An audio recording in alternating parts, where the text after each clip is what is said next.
Assalamualaikum warahmatullahi wabarakatuh. Alhamdulillah. Alhamdulillahilladzi arsala rasulahu bil huda wa dinil haq liyudhhirahu 'ala dini kullih wa kafa billahi syahida. Asyhadu an la ilaha illallah wahdahu la syarikalah wa asyhadu anna Muhammadan abduhu wa rasuluh la nabiyya ba'dah. Allahumma sholli wa sallim ala Sayyidina Muhammadin wa ala ali Sayyidina Muhammad.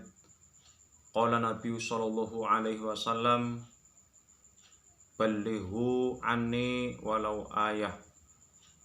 Au kama qala Rasulullah sallallahu alaihi wasallam, amma ba'du.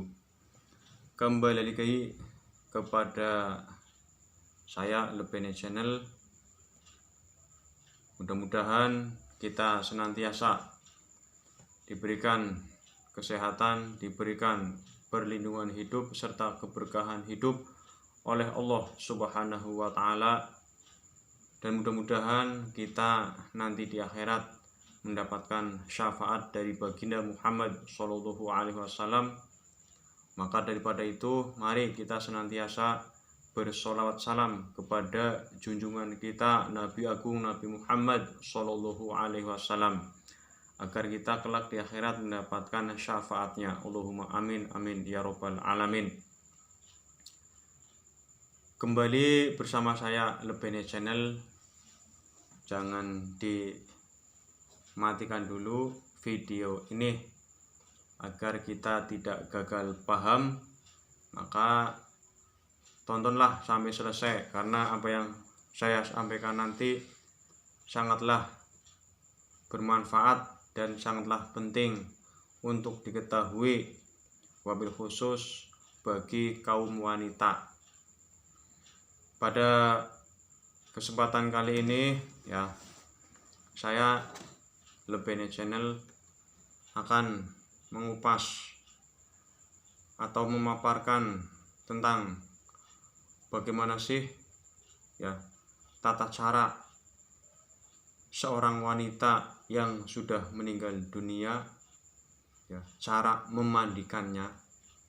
Jadi pada kesempatan kali ini saya akan mengupas tentang tata cara dan siapa saja yang terlibat di dalam memandikan jenazah wanita, baik itu ya yang sudah ibu-ibu maupun yang belum balik. Ya, terkhusus adalah wanita atau gadis yang meninggal dunia. Pada umumnya di tengah masyarakat ya, itu bila ada seorang wanita yang meninggal dunia ya, baik itu yang sudah balik ataupun yang sudah dewasa, itu terkadang di dalam memandikan jenazah wanita ada hal-hal yang kurang paham, khususnya bagi yang memandikannya. Jadi pada intinya adalah bila mana yang meninggal dunia seorang wanita, maka yang berhak memandikan jenazah wanita adalah wanita pula ya. Wabil khusus adalah ahli waris ya. Setelah itu saudara-saudaranya ya, yakni yang wanita. Maka ahli warislah yang berkewajiban untuk memandikan jenazah wanita. Lah, ahli waris wanita yang memandikan jenazah wanita ya, kalau seandainya yang meninggal dunia ibunya, berarti anak-anaknya yang wanita atau cucunya yang wanita. Bila mana ya ahli waris wanita tidak ada, anaknya yang wanita tidak ada, ya dicari yang sekandung dengan wanita tersebut, misalkan adiknya atau kakaknya atau keponakan yang wanita ya.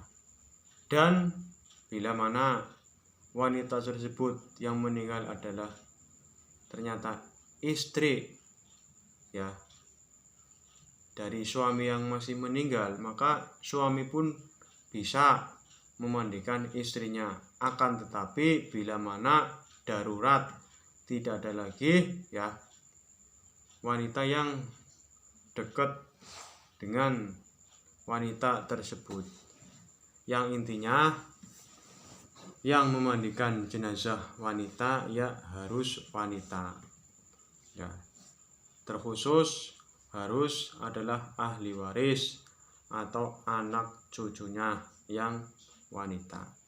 Bila mana ada anaknya yang laki-laki ikut memandikan pun boleh, akan tetapi bila darurat. Akan tetapi bila masih ada ahli waris atau saudara perempuan yang meninggal dunia itu sesama perempuan, lebih baik wanita tersebut yang harus memandikan. Jangan sekali-kali ada laki-laki yang ikut memandikan, terkecuali darurat ya, misalkan suaminya memandikan istrinya atau anak laki-lakinya memandikan ibunya, itu tidak apa-apa bila mana darurat, tidak ada lagi yang berhak memandikannya atau tidak ada ahli waris atau saudara perempuan yang lainnya. Nah, itu yang pertama. Yang kedua, bila mana kita memandikan seorang wanita, khususnya seorang wanita memandikan jenazah wanita, terkadang di tengah-tengah masyarakat ada yang mengatakan orang yang sedang berhalangan atau menstruasi atau haid itu tidak diperbolehkan memandikan. Itu wacana atau berita-berita beredar yang di tengah masyarakat. Pada hakikatnya boleh wanita yang sedang haid atau menstruasi memandikan wanita, entah itu ibunya atau kakaknya yang wanita ya, yang jelas wanita haid boleh memandikan jenazah wanita. Tapi alangkah baiknya kalau memang ada wanita yang lain untuk menggantikan posisi wanita yang sedang haid tersebut, walaupun mungkin ahli warisnya ya digantikan saja orang yang sedang haid supaya menyingkir dulu. Tapi bila mana memang tidak ada lagi ahli waris, silahkan saja memandikan jenazah ibunya atau saudaranya yang perempuan ya, boleh orang yang haid memandikan jenazah wanita ya, bila mana diperlukan. Tapi bila mana masih ada wanita yang bisa memandikan jenazah wanita, ya lebih baik diganti dengan yang lain yang sedang tidak berhalangan. Yang kedua. Yang ketiga, ya terkadang kita di tengah masyarakat ya dalam memandikan jenazah itu ada proses menceboki atau nyewoki, baik bagian kubul maupun bagian dubur. Bagian kubul adalah areal ya, aurat bagian depan, dan dubur adalah aurat bagian belakang. Nah, di dalam menceboki wanita yang sedang dimandikan ya, wanita yang jenazah yang sedang dimandikan, kalau menceboki itu tangan si orang yang memandikan itu harus disarung tangani, pakai sarung tangan atau diikat kain, karena tidak diperkenankan menceboki jenazah wanita ya, sedangkan yang menceboki tangannya tidak terbungkus oleh sarung tangan atau oleh kain, maka harus disarung tangani tangan yang menceboki areal barang bagian depan maupun bagian belakang. Jadi tidak sopan manakala tangannya tidak disarungi atau tidak ditutupi dengan kain dalam hal menceboki mayat, baik bagian depan maupun belakang ya. Dan Yang namanya memandikan jenazah pun ya ingat ya, jangan banyak bersuara yang tidak penting ya. Lebih baik ya kalau tidak bersolawat ya lebih baik diam saja, fokus memandikan. Jangan berisik ngomong yang tidak ada perlunya ya. Diperhatikan, terkadang ya ada hal-hal yang tidak berkenan diomongkan di dalam memandikan, itu tidak boleh. Nah, secara tidak langsung ya memandikan ya itu harus mengerti ya bahwasanya memandikan pun ada niatnya. Meskipun niat tersebut pakai bahasa Arab, seandainya tidak hafal pun boleh dengan bahasa Indonesia. Misalkan saya niat memandikan jenazah ini ya untuk menghilangkan hadas besar ya, karena lillahi ta'ala, karena Allah ta'ala, itu sah niat seperti itu. Atau kalau memang mau diniatkan pakai bahasa Arab bisa, yakni bismillahirrahmanirrahim, nawaitu an aghsula hadhil mayitati lirafa'il hadatsil akbari fardul lillahi ta'ala. Nawaitu an aghsula hadhil mayitati lirafa'il hadatsil akbari fardul lillahi ta'ala. Kenapa di sini ya ada kata-kata lirafa'il hadatsil akbari, untuk menghilangkan hadas besar? Karena dimungkinkan atau boleh jadi jenazah yang dimandikan itu mungkin mempunyai hadas besar. Jadi untuk mengantisipasinya ya niatnya adalah niat menghilangkan hadas besar, seperti itu. Jadi niat memandikan jenazah wanita adalah, kalau kita mau pakai bahasa Indonesia, yakni bismillahirrahmanirrahim, saya niat memandikan mayat wanita ini ya untuk menghilangkan hadas besar karena Allah. Atau bahasa Arabnya nawaitu an aghsula hadhil mayyitati lirafa'il hadatsil akbari fardul lillahi ta'ala. Itu niat memandikan jenazah usia 15 tahun ke atas untuk wanita. Sedangkan niat untuk memandikan jenazah wanita di bawah 15 tahun atau belum baligh adalah hanya menambahkan kata-kata di yang tadinya hadhil mayitati ditambah hadhil mayitati sobiyati ya, seperti niat seperti ini, nawaitu an aghsula hadhil mayitati sobiyati lirafa'il hadatsil akbari fardhu lillahi ta'ala. Saya niat memandikan jenazah ya, atau saya niat memandikan wanita ini ya yang belum baligh ya untuk menghilangkan hadas besar karena Allah, seperti itu. Nah, dalam proses memandikan jenazah, setelah dirasa bersih, sudah dimiringkan ke arah depan, sudah dimiringkan arah ke belakang, sudah di tengkurepin, sudah ditelentangkan, sudah bersih, sudah dirasa bersih, maka ya action kita selanjutnya ya, perbuatan kita selanjutnya adalah mewudukan jenazah wanita. Dan mewudukan jenazah wanita ya adalah yang harus dibasuh ya. Yang pertama adalah pegang tangan kanan wanita ya yang sudah dimandikan, jenazah wanita yang sudah dimandikan, dibasuh dengan air yang keluar dari selang selang air keran. Ya, yang pertama tangan kanan ya sampai pergelangan saja ya.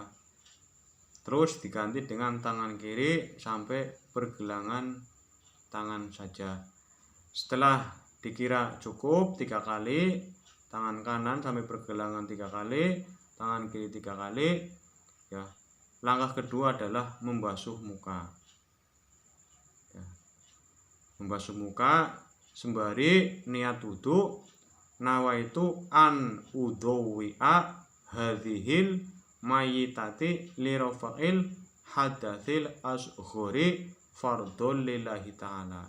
Saya niat mewudukan mayit ini untuk menghilangkan hadas kecil karena Allah. Itu niat usia dewasa 15 tahun atau sudah balik ke atas usianya. Kalau yang belum balik 15 tahun ke bawah, nawaitu an udhuwi'a hadhil mayitati sobiyati liraf'il hadatsil ashuri fardul lillahi ta'ala. Itu niatnya pas membasuh muka. Nah, setelah membasuh muka selesai ya, tahapan yang kedua ya, maka kita lanjutkan tahapan yang ketiga adalah membasuh tangan sampai siku-siku atau sikut ya. Dari tangan kanan ya, terus tangan kiri, tangan kanan, tangan kiri, tangan kanan, tangan kiri ya, sampai sikut. Itu tahap yang ketiga ya. Selanjutnya tahap yang keempat adalah mengusap kepala, rambut kepala ya. Yang keempat. Yang terakhir adalah membasuh kaki sampai di atas telapak mata kaki atau bahasa Jawanya entok-entok ya, dari kaki kanan dan gantian kaki kiri. Itu proses memandikan jenazah untuk wanita ya, proses memandikan jenazah untuk wanita ya. Di dalamnya adalah ada mewudukan. Setelah diwudukan ya, dan si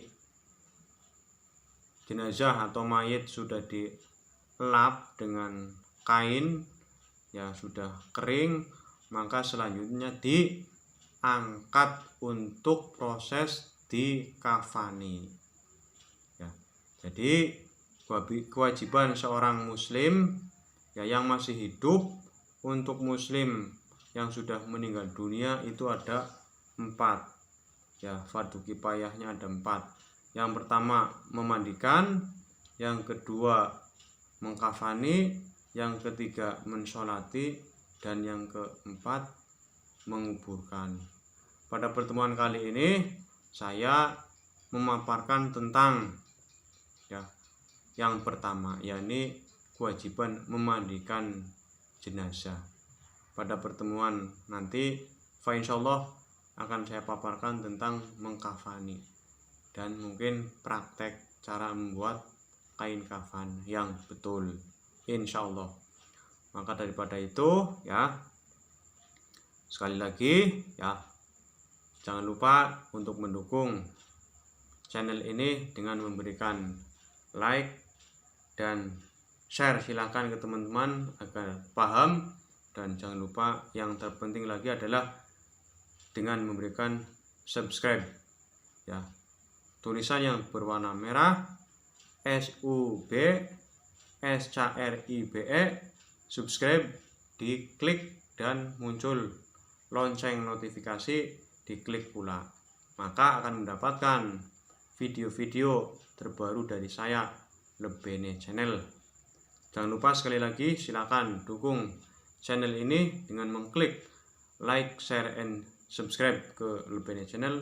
Mudah-mudahan kita semua senantiasa diberikan kesehatan, diberikan perlindungan, dan senantiasa diberikan keteguhan iman dan Islam. Amin, amin, ya robbal alamin.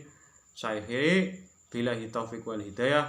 Assalamualaikum warahmatullahi wabarakatuh.